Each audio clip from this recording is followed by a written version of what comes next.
Praise the Lord everyone, सभी को जय मसीह की। प्रभु यीशु मसीह के नाम से आप सभी का स्वागत हो। मैं प्रॉफेट शुभम, परमेश्वर का आत्मा जो आपसे आज बात करना चाहते हैं, हमसे सुनिए। बाइबल कहती है मरकुस रचित सुसमाचार उसका 4 अध्याय उसका 35वां वचन, वहाँ यीशु मसीह अपने चेलों से कहते हैं कि आओ हम पार चले।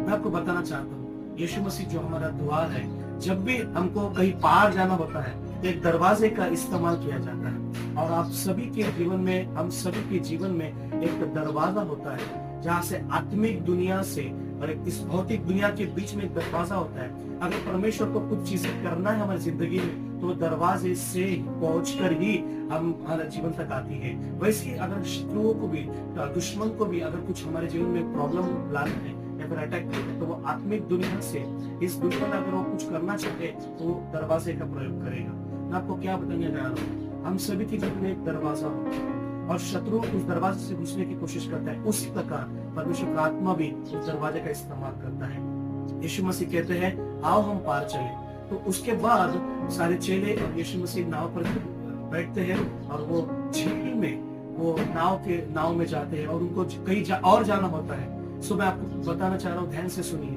बीच झील में तूफान आना शुरू हो जाता है और यीशु मसीह आराम कर रहे होते हैं और चेले डर रहे, चेले घबरा रहे और कह रहे प्रभु यीशु मसीह स्वामी, क्या आपको हमारी चिंता नहीं है? उठी हम नाश हुए जाते हैं। यीशु मसीह उठकर उस तूफान को शांत करते हैं और जैसे ही वो शांत हो जाता है, उसके बाद वो एक किनारे पर पहुंचते हैं और वहां पर किनारे के पहुंचने के बाद अगर आप अगला वचन पढ़ते हो तो वहां पर लिखा है कि एक व्यक्ति प्रभु यीशु मसीह को मिलता है जिसके अंदर सेना रहती है, दुष्टात्माओं की सेना। मैं आपको कुछ बताने की कोशिश करो, बड़े ध्यान से सुनिए प्रभु के लिए। जब भी प्रभु यीशु मसीह हमको एक जगह से कहीं और जगह पर पार लेके जाना चाहता है, जब भी हम एक डेस्टिनी से, एक मंजिल से दूसरी मंजिल तक अगर प्रभु हमको लेके जाना चाहता है, तो बीच रास्ते में तूफान आएगा, बीच रास्ते में शत्रु रोकने की कोशिश करेगा। यीशु मसीह के साथ ऐसा ही होगा।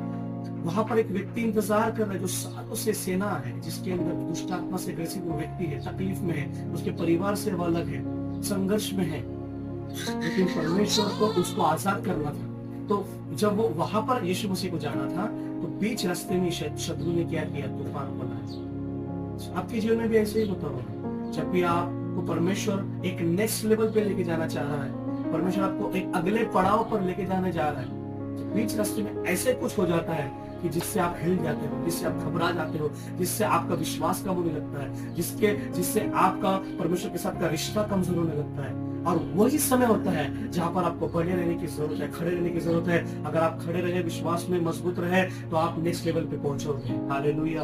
बाइबल कहती है जैसे ही उस यीशु ने कहा हम पार चले और बीच रास्ते में शत्रु ने तूफान को भेजा, और तूफान में जैसे प्रभु यीशु मसीह उनके साथ था, उनके नाव में था, तो वो तूफान शांत हो गया। उसके बाद एक बड़ा डिलीवरेंस उनको देखने को मिलता है। वहां पर वो व्यक्ति जो सालों से किसी के द्वारा छुड़ाया नहीं जा सकता था, वो यीशु मसीह के पहुंचने के द्वारा छुड़ाया गया। हालेलुया। ऐसी कुछ चीजें, ऐसे कुछ बंधन, ऐसे कुछ श्राप जो शत्रु के तुम्हारे जीवन के ऊपर, तुम्हारे परिवार और खानदान के ऊपर है, वो टूट सकते हैं और वो टूटने जा रहे हैं। लेकिन उसके पीछे कुछ ऐसी रुकावट है। अगर आप अभी कुछ आंधी और तूफान का सामना कर रहे हैं, अगर आज अभी आप कुछ समस्याओं से घिरे हुए हैं, तो आप निराश मत होइए, आप अपनी आशा को मत खोइए, अपने विश्वास को कम मत होने दें, क्योंकि बाइबल कहती है हर एक टेस्ट के बाद टेस्टिमनी आता है। इस परीक्षा के बाद भी परमेश्वर ने एक बड़ा छुटकारा उस व्यक्ति के लिए रखा था। अगर आपके जीवन में भी ये सारी चीजें, इस तूफान में से, आंधी में से आप होकर जा रहे हो, तो चिंता मत करिए। इसका मतलब यीशु मसीह आपको पार ले जाना चाहते हैं, आपको इस पड़ाव से अगले पड़ाव में पार ले जाना चाहते हैं।